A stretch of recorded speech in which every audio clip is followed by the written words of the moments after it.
Yo, halo Movie Mania, welcome to my channel. Seperti biasa, selamat datang di channel yang dibuat khusus untuk kalian yang mager banget buat nonton film dengan durasi berjam-jam.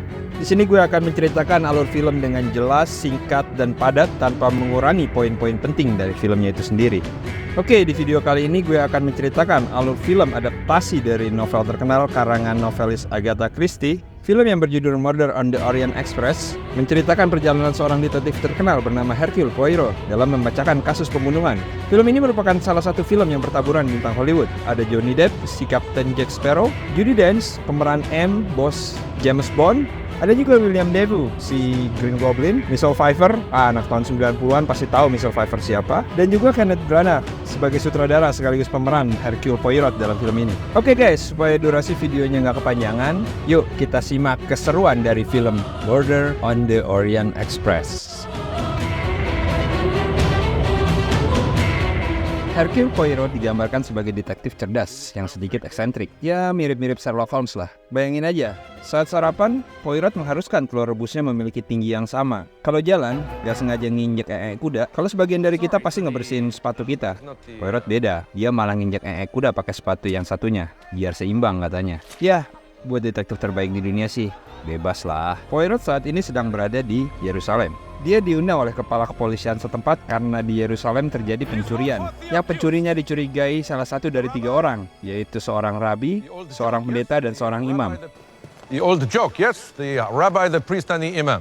Ketiganya kebetulan berada di tempat artefak kuno tersebut dicuri, yang mengakibatkan kecurigaan pun mengarah kepada salah satu dari mereka bertiga. Tapi pihak kepolisian sulit membuktikan siapa di antara mereka yang mencuri artefak kuno tersebut. Tetapi Poirot berhasil menemukan salah satu petunjuk, yaitu sebuah retakan kecil di lukisan di bawah artefak tersebut dicuri.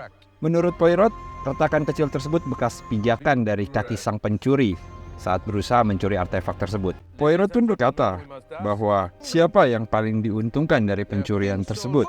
Ketiga orang suci tersebut sudah terbiasa hidup sederhana. Soal sepatu mereka pun sudah tipis. Kekayaan yang mendadak akan menjadi hal yang aneh apabila mereka mencuri artefak kuno tersebut. Poirot pun menancapkan tongkat miliknya ke celah yang berada di dinding ratapan. Selain itu, Poirot juga memerintahkan para penjaga untuk menjaga gerbang selatan. Entah apa maksud Poirot ini. Poirot pun melanjutkan penjelasannya. Menurutnya, satu-satunya orang yang diuntungkan dari kehilangan artefak kuno tersebut adalah orang yang sama yang menghubunginya, yaitu inspektur kepolisian itu sendiri. Poirot pun memerintahkan anak buah inspektur untuk menggeledah kantor inspektur dan membawakan tas milik sang inspektur. Setelah digeledah, benar saja artefak kuno tersebut ditemukan. Si inspektur tukang fitnah pun panik. Dia berusaha melarikan diri. Saat berusaha lari ke gerbang, namun sayangnya Poirot sudah menyuruh penjaga untuk berjaga. Inspektur pun kembali ke arah berlawanan. Naas ia terpentok tongkat yang sudah ditancapkan Poirot ke dinding sebelumnya. Luar biasa ya, seolah Poirot bisa membaca masa depan dan gerakan si pelaku. Scene pun berpindah dengan Poirot berpamitan dengan anggota kepolisian. Polisi tersebut tertegun dengan kemampuan Poirot dan berkata bahwa apa sebenarnya Poirot bisa membaca hati seseorang. Poirot pun menjelaskan bahwa dia sebenarnya hanya bisa melihat dunia dalam kondisi seharusnya. Makanya, kalau ada yang janggal, ia pasti langsung menyadarinya. Suatu kelebihan yang mengganggu, tapi menurutnya sangat berguna untuk mendeteksi kejahatan. I can only see the world as it should be, but it is useful in the detection of crime. Tidak lupa Poirot juga menyuruh polisi tersebut untuk merapikan dasinya, karena memang Poirot agak-agak gatal matanya kalau ngelihat sesuatu yang gak seimbang. Emang dasar Poirot ini detektif nyentrik ya. Poirot yang hendak pulang duduk di tepi pelabuhan dan bercakap-cakap dengan seorang wanita. Wanita ini bernama Mary Debenham. Mary menyadari popularitas Poirot sebagai detektif terkenal, dan Poirot pun memberikan analisanya bahwa Mary adalah seorang guru geografi hanya dari melihat lengan baju Mary yang kotor oleh noda kapur dan buku geografi. Di sela percakapan mereka, terdapat seorang dokter yang bersitegang dengan kru kapal. Kapal yang mereka tumpangi mesinnya bermasalah. Sang dokter pun memujuk para kru kapal dan berusaha memperbaiki. Dan akhirnya mesin kapal mereka pun berhasil diperbaiki. Poirot pun melanjutkan perjalanan. Di tengah laut, Poirot mendapati bahwa Mary dan sang dokter saling mengenal, karena Mary mengucapkan kepada si dokter, "Saat semua ini usai, tidak ada yang dapat menyentuh kita." Dua orang ini pun langsung pergi ketika mengetahui kehadiran Poirot. Sesampainya di Istanbul, Poirot mendatangi kedai roti milik temannya.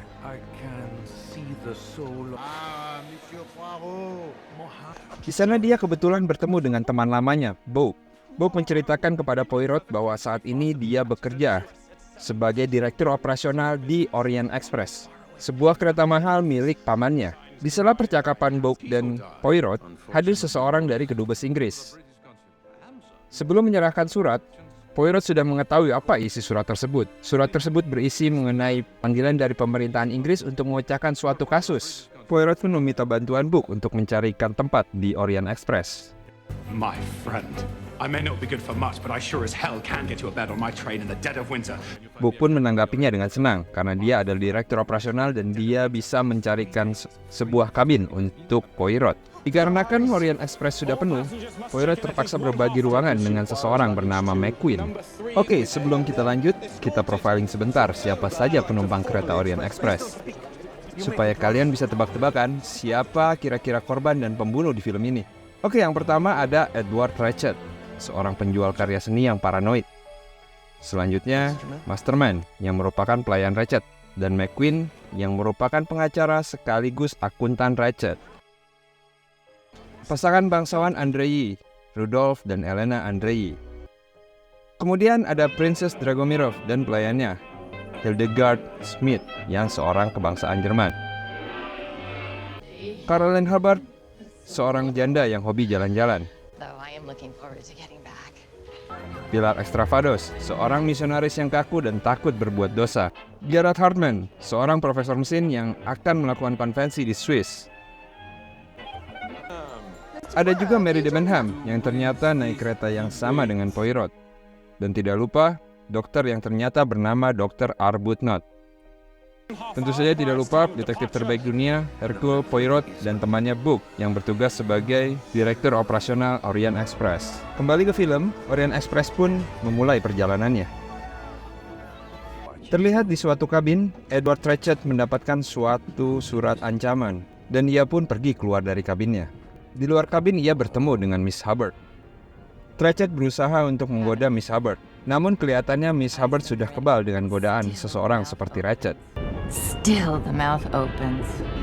Keesokan harinya, Poirot pergi ke kereta makan untuk berbincang dengan Book. Setelah berbincang, Poirot pun membaca buku kesukaannya, yaitu buku karangan Charles Dickens. Tak berasa, gerbong kereta makan pun kosong, yang menyisakan hanya Poirot dan Ratchet. Ratchet pun menghampiri Poirot, yang mengetahui bahwa Poirot adalah detektif terkenal. Ratchet menawari Poirot sebuah pekerjaan. Ia menjelaskan bahwa ia adalah pedagang seni yang masih amatir. Oleh karenanya, ia pernah melakukan beberapa kesalahan. Ia mendapatkan surat ancaman dan berharap agar Poirot dapat membantunya untuk menjaganya. Namun Poirot menolaknya, karena dia beranggapan bahwa Ratchet telah menipu para kliennya. Ia pun berkata bahwa Ratchet harus bertanggung jawab atas kesalahan yang ia lakukan. Poirot pun lantas pergi meninggalkan Ratchet. Poirot pun kembali ke kabinnya. Kondisi sudah malam. Saat berusaha tidur, Poirot mendengar Pierre Michel sang kondektur mengetuk kamar Ratchet. Poirot pun keluar untuk memastikan apa yang terjadi. Saat pintu diketuk, terdengar suara dari dalam kamar Ratchet yang mengatakan bahwa dia baik-baik saja. Jam menunjukkan pukul 12.40. Saat hendak tidur, Poirot mendengar suara di kamar Miss Hubbard. Poirot pun kembali keluar untuk memastikan. Pierre Michel pun masuk ke kamar Miss Hubbard. Tapi lagi-lagi gangguan datang. Ada suara berisik di gang. Saat Poirot memeriksa kondisi, terdapat seseorang misterius yang berlari menggunakan mantel berwarna merah. Tak lama berselang, longsoran salju jatuh dari atas gunung dan menghalangi laju kereta.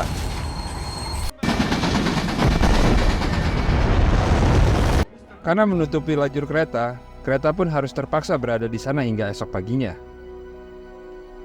Book menjelaskan kepada penumpang kereta bahwa mereka tidak bisa kemana-mana.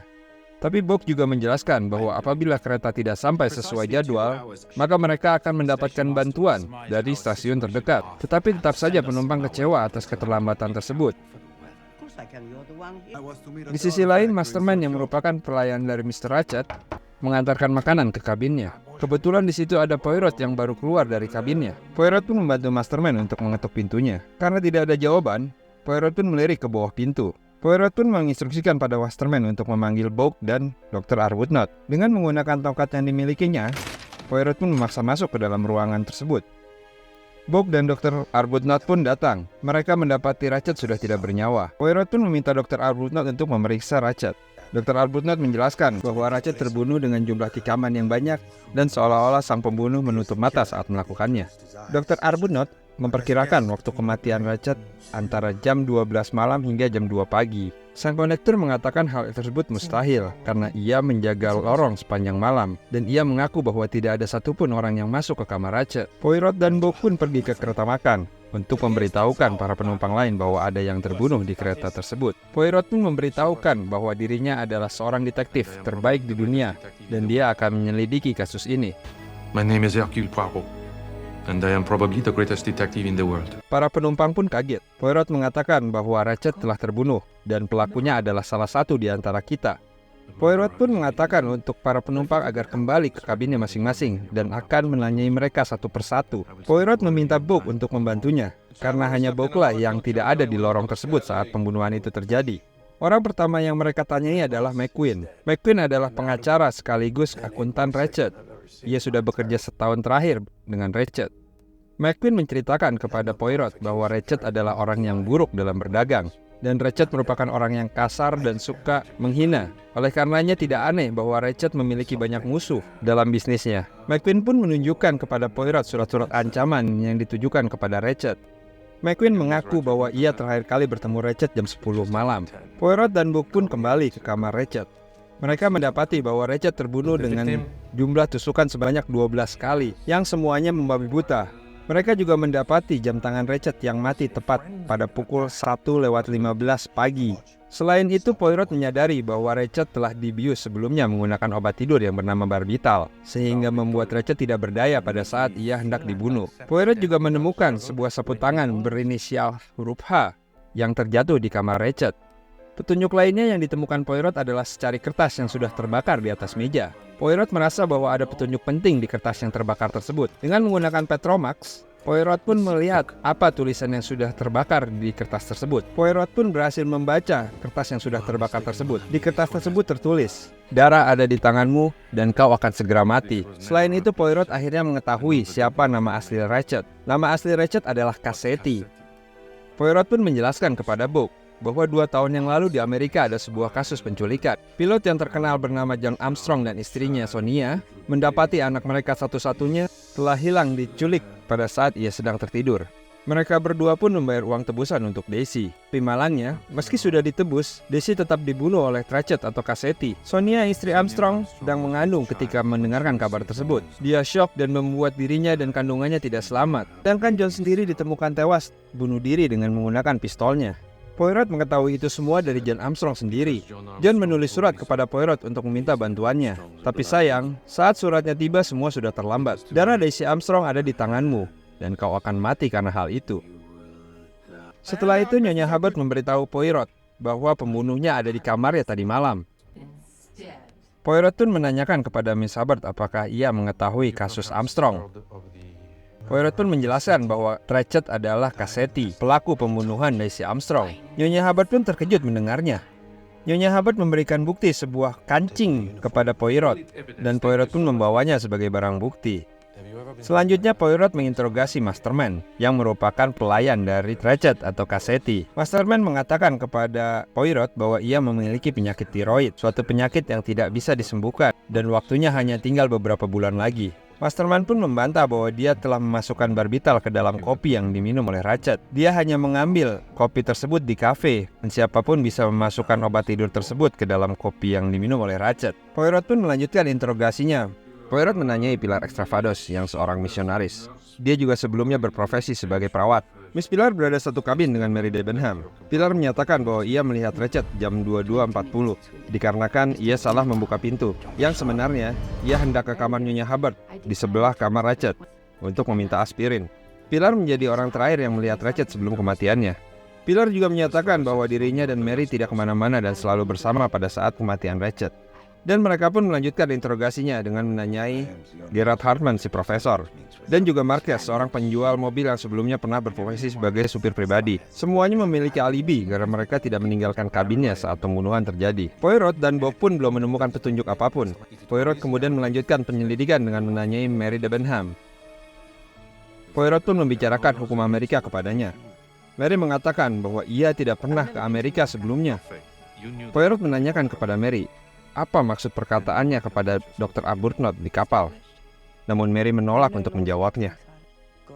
Setelah itu, Poirot menginterogasi Nyonya Dragomirov. Dragomirov mengatakan bahwa pada pukul 12 ia memanggil Nyonya Smith untuk memijitnya. Dan setelah itu ia selalu bersama Nyonya Smith hingga esok paginya. Poirot pun menanyakan kepada Dragomirov mengenai kasus Armstrong. Ia mengetahui dan sedih saat Poirot menanyakan hal tersebut. Dragomirov mengatakan bahwa ia adalah pengagum Ibu Sonia Armstrong yang seorang artis. Ia mengatakan bahwa Linda Arden, sang artis ibunda Sonia, seharusnya menjadi sutradara terkenal apabila tidak ada kasus tersebut. Dragomirov pun mengakui bahwa dirinya adalah ibu baptis dari Daisy Armstrong. Poirot pun menjelaskan bahwa nama asli Ratched adalah Cassetti, pelaku penculikan dan pembunuhan Daisy Armstrong. Mendadak wajah Dragomirov pun menunjukkan ekspresi jijik dan kesal mendengar nama tersebut. Ia mengatakan bahwa ini hanya kebetulan dan ia memiliki alibinya dengan Nyonya Smith. Saat hendak menyanyai Nyonya Smith, Dragomirov sedikit keberatan. Tak hilang akal, Poirot menanyai Smith dengan bahasa Jerman yang tidak dimengerti oleh Dragomirov. Nyonya Smith mengatakan bahwa ia dibangunkan oleh seorang kondektur bertubuh kecil. Poirot pun membawa Nyonya Smith kepada Pierre Michel, tapi Nyonya Smith mengatakan bahwa bukan Pierre yang membangunkannya, melainkan kondektur lain. Tapi Pierre mengatakan bahwa tidak ada kondektur lain di gerbong tersebut. Poirot pun memutuskan untuk menggeledah semua koper penumpang untuk mencari seragam kondektur yang salah satu kancingnya hilang. Poirot justru menemukan gaun merah di koper miliknya, gaun merah yang digunakan seseorang yang berlari dan sempat terlihat oleh Poirot. Poirot akhirnya menemukan seragam kondektur di kamar Nyonya Smith. Nyonya Smith mengatakan bahwa itu bukan miliknya. Poirot pun percaya. Mereka pun menemukan kunci kondektur dan dapat menyimpulkan cara pembunuh masuk ke dalam kabin Ratched. Kemudian mereka pun mencium bau alkohol di lengan seragam. Mereka langsung mencurigai McQueen yang menyukai alkohol. Poirot menyadari bahwa McQueen hendak membakar pembukuan keuangan Ratched yang telah dicurinya.